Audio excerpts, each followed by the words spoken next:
বানৰ পিছতে দেখিবলৈ পোৱা গৈছে কৃষকৰ আশাৰ সপোন ভাঙি চুৰমাৰ কৰিছে। এতিয়া আপুনি পথাৰেই চাবনে নে বাগিচাই চাব? মোৰ সহযোগী আব্দুৰে দেখুৱাইছে ইয়াৰ কাষত আছে এখন পথাৰ। সেই পথাৰৰ দৃশ্য দেখিবলৈ পাব প্ৰতিদিন টাইমৰ দৰ্শকে।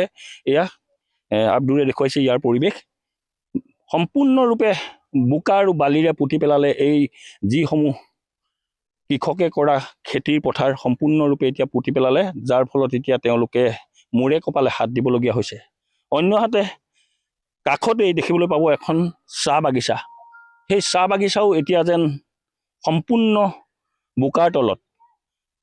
তেওঁলোকৰ যি আশাৰ সপোন সম্পূৰ্ণ ভাগি চুৰমাৰ হ'ল আৰু তেওঁলোকৰ যি বছৰৰ বাবে তেওঁলোকে ধানৰ যি খেতি কৰিছিলে সেয়াও শেষ, আৰু অন্যহাতে এই কৃষকৰ যিসমূহ চাহ বাগিচা আছিলে সেয়াও সম্পূৰ্ণ বোকাৰ তলত। এয়া এতিয়া আমি এটা দৃশ্য দেখুৱাইছোঁ টেঙাহোলা, বিশেষকৈ এই নদীপৰীয়া অঞ্চল প্ৰায়। তথাপিতো এই স্থানৰ পৰা আমি য'ত উপস্থিত আছোঁ সেই স্থানৰ পৰা প্ৰায় আধা কিলোমিটাৰ নিলগত আছে দিখৌ নদী। সেই দিখৌ নদীৰ 19 তাৰিখৰ বলীয়া বানত সৃষ্টি হোৱা যি পলংকৰি বান আছিলে, সেই বানত সৃষ্টি হোৱা এই ধ্বংসলীলাই এতিয়া দেখিছে এনেধৰণে সম্পূৰ্ণৰূপে এই বাগিচাসমূহ পুতি পেলোৱাৰ পাছত এতিয়া কৃষকে মূৰে কপালে হাত দিছে। আৰু ইয়াতে মই তেখেতলোকৰ যি বাগিচাখনৰ মালিক, মই তেওঁকে মাতিছোঁ প্ৰথমতে। আপুনি অকণমান কাষলৈ আহিলে ভাল হ'ব, আপুনি ওচৰলৈ আহক।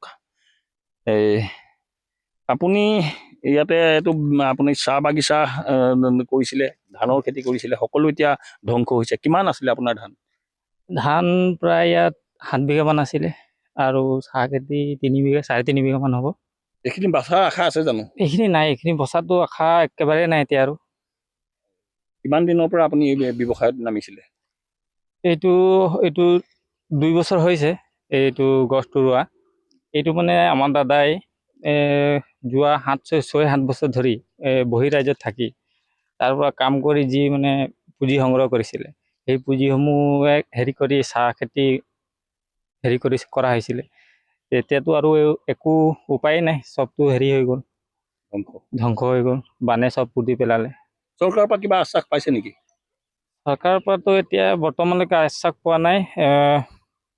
অসমৰ মুখ্যমন্ত্ৰী মাননীয় হেমন্ত বিশ্ব শৰ্মা, তেখেতক এখন দৰখাস্ত হিচাপে দিয়া হৈছিলে ডাইৰেক্ট হাতত দিয়ে। এতিয়ালৈকে একো হেৰি হোৱা নাই, উত্তৰ পোৱা নাই। আৰু আপোনালোকে চৰকাৰৰ পৰা অহা যি 15,000 সাহায্য লাভ কৰিছেনে? সেইটো এতিয়ালৈকে পোৱা নাই, আমি নাই পোৱা।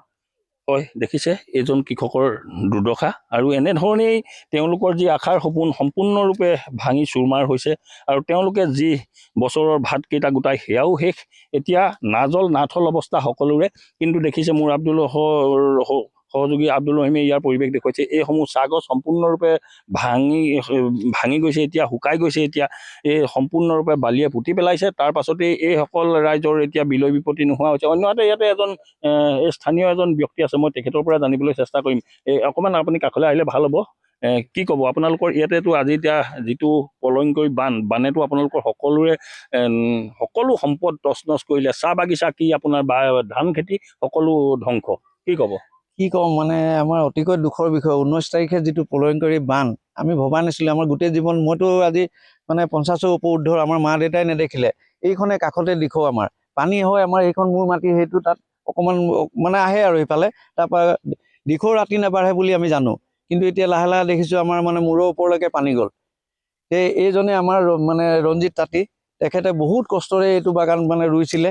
তেখেতৰ ল'ৰা এটা বাহিৰত থাকে। মোৰ সেইটো 4 বিঘা মাটি, ৰোৱা মাটি, চব কাষতে গোটেই মাটি পলসে পুতি দিলে। এতিয়া আমি আৰু চৰকাৰলৈ বাট চাই আছোঁ, কি দিয়ে আমাক। আজি এগৰাকী ওচৰলৈ গৈছিলোঁ মই, এইটো কি বুলি কয়, এগ্ৰিকালচাৰ অফিচত কৰে, ৰীণা মুণ্ডা বুলি ক'লে। তেওঁ কিবা এটা নাম চাম লৈছে আৰু কিবা কিবি কৰিছে, কি কৰিব নাজানো। আশাত আমি ৰৈ আছোঁ।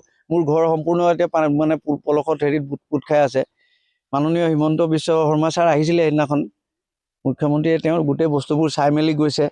চাই মেলি তেওঁ কৰি দিম বুলি কৈছে। এতিয়া কি হয় নাজানো, আৰু কিমান দূৰ আশাত থকা মানুহ আমি, কি কৰি দিয়ে। আমিতো আশাতে জীয়াই থাকোঁ।